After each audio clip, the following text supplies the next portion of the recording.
O que será que realmente acontece na cabeça de um juiz na hora de decidir um caso? É bom esquecer um pouco o drama que a gente vê na TV. Aqui, vamos mergulhar no processo real, passo a passo, que transforma argumentos e provas numa sentença final. Pois é, essa é a pergunta de 1 milhão. Muitas vezes, o que se imagina é um processo meio subjetivo, quase mágico, mas a realidade é um sistema muito mais lógico e, de certa forma, até surpreendente. A percepção que a maioria das pessoas tem sobre isso costuma ser bem incompleta. Para começar, vamos quebrar um mito gigantesco com essa citação. A ideia de que os fatos simplesmente são o que são e que o juiz apenas observa tudo de forma passiva, essa é a primeira barreira que a gente precisa derrubar para entender o processo de verdade. Uma decisão judicial não é só sobre olhar para os fatos, de jeito nenhum. Na verdade, é um processo com 3 etapas muito bem definidas. Pense nisso como uma jornada que transforma o caos da realidade numa decisão clara e, o mais importante, fundamentada. E aqui estão elas. Primeiro, os fatos são traduzidos para a linguagem do direito. Depois, a lei é aplicada a essa tradução. E, por fim, a consequência é definida de um jeito bem prático. É uma progressão totalmente lógica, do evento bruto até a sentença.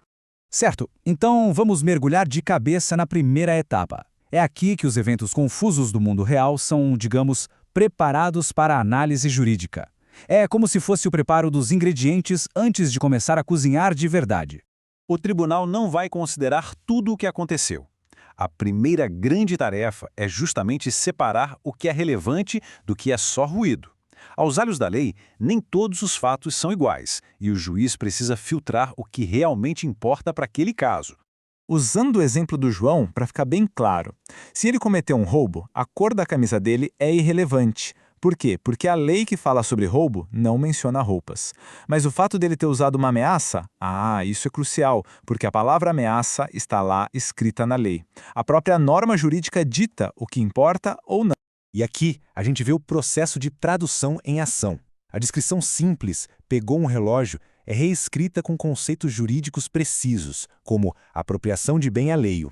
A linguagem muda para que os fatos possam, de fato, conversar com a lei. Essa tradução toda ajuda a encaixar os fatos no que o direito chama de tipo normativo. É como se fosse uma caixa. A lei cria várias caixas, a caixa do roubo, a do furto e assim por diante. E cada uma tem uma lista de requisitos para que um fato se encaixe nela. Olha só como o tribunal verifica os fatos em relação a essas caixas. Se o João pegou algo sem usar de ameaça, o fato não se encaixa na caixa de roubo porque falta um elemento essencial. No entanto, ele se encaixa perfeitamente na caixa de furto. A ausência de um único elemento muda completamente a classificação do ato. É impressionante.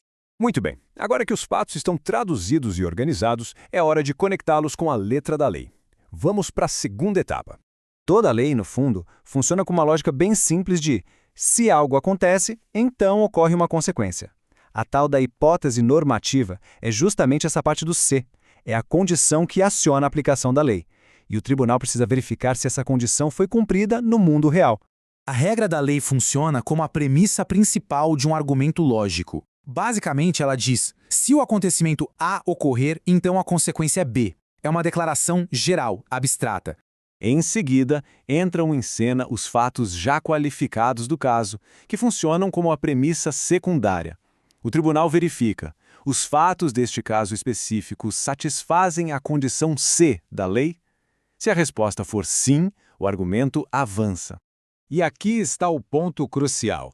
Uma vez que os fatos se encaixam na hipótese da lei, a conclusão jurídica vem como uma dedução lógica. Não é uma questão de opinião, mas de aplicação.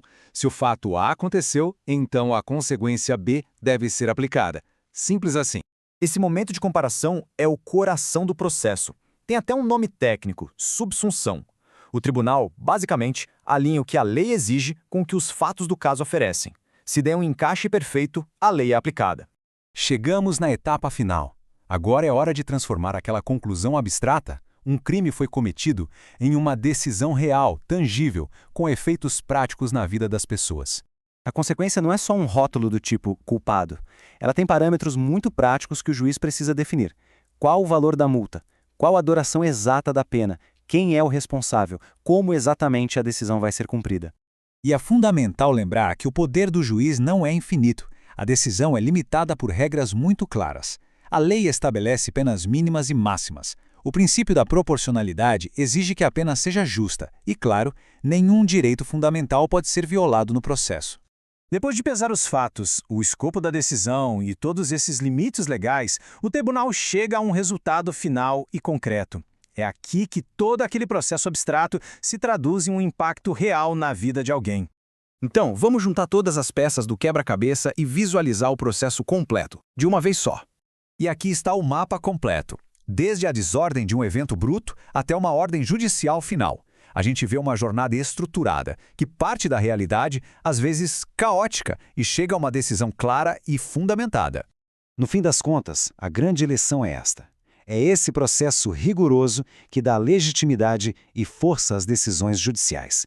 Ele garante que as sentenças não se baseiem na vontade de uma pessoa, mas sim na aplicação lógica e transparente da lei.